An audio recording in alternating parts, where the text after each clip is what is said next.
Hello, this is my video assignment for the podcast Why You're Smarter Than You Think. Um, First of all, I want to say that this was such an interesting podcast to listen to and be shown. And it was because I could really connect it to myself. I kind of mentioned this it's kind of similar to the last podcast episode that I watched, which was also kind of about intelligence, kind of about overachieving in academics.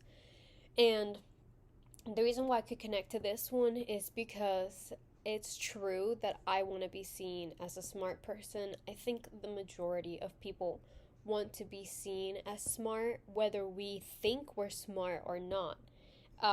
It really just matters. Others' perspective on us is really what matters to us. And I just I thought it was so interesting that for the longest time I thought that like IQ test and how well I do in academics is really the only intelligence that matters and the only thing that is telling of how intelligent a person is. But that's not true at all because intelligence is honestly kind of a subjective topic, but that's not something that people really say, or that's not something that really people make very clear.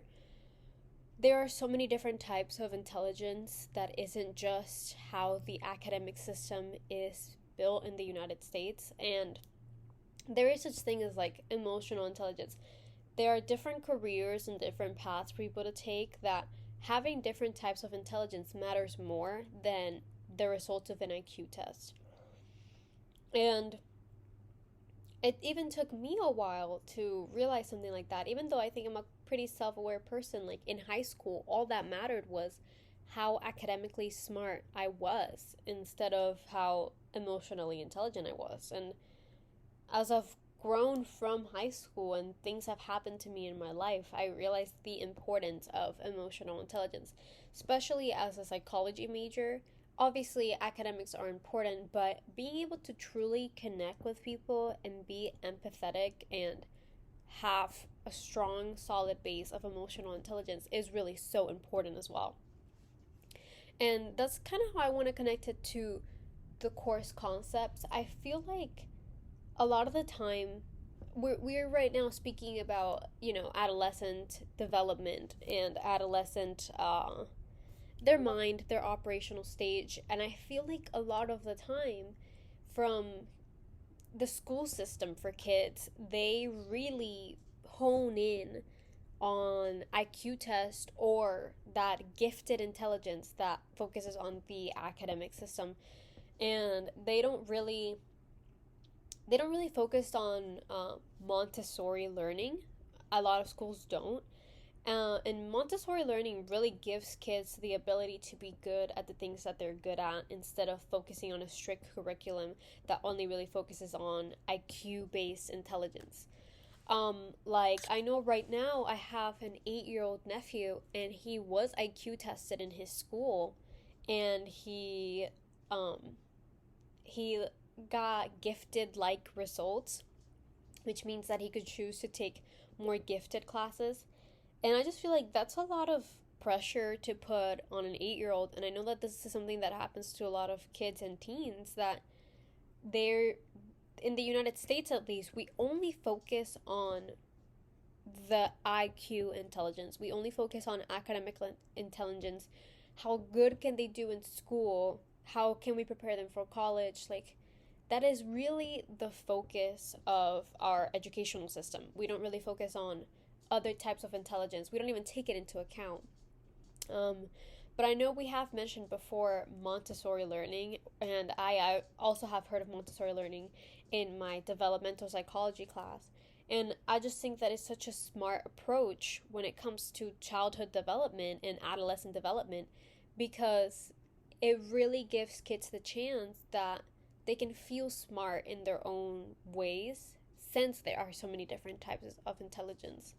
And I think like connecting it to the broader world, there are other cultures in different countries that do these things and kids are so much happier and they have the space to learn and grow instead of how we do it.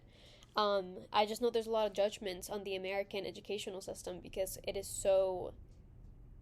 such a strict curriculum. There is no looking outside of the box. You're just stuck in the box the whole time.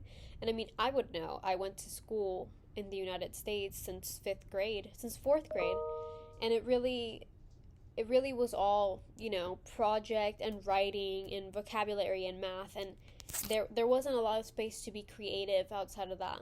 I feel like if you're a child who doesn't really learn the way that things are being taught in the school system, you're not going to succeed and nobody's going to care. They're just going to say that you're not as intelligent as the rest of the children in your class. And that's really unfair because it really is normal and common, and it happens very often that we learn things differently. Some people are visual learners, some people are auditory learners, some people are kinesthetic learners, and they have to be involved, which is a lot of that Montessori learning style.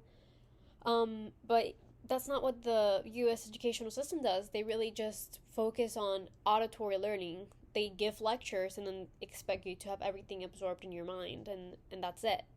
That's K through 12. That's how you learn things, and you either are smart or you don't, and you graduate with a good standing from high school or you don't.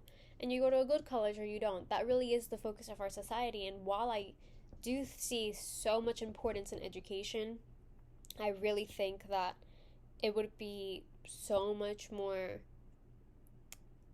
flexible. It would be so much more better to have different ways of approaching intelligence, have different ways of like making children and adolescents feel smart during their development without having to focus on one single sort of intelligence.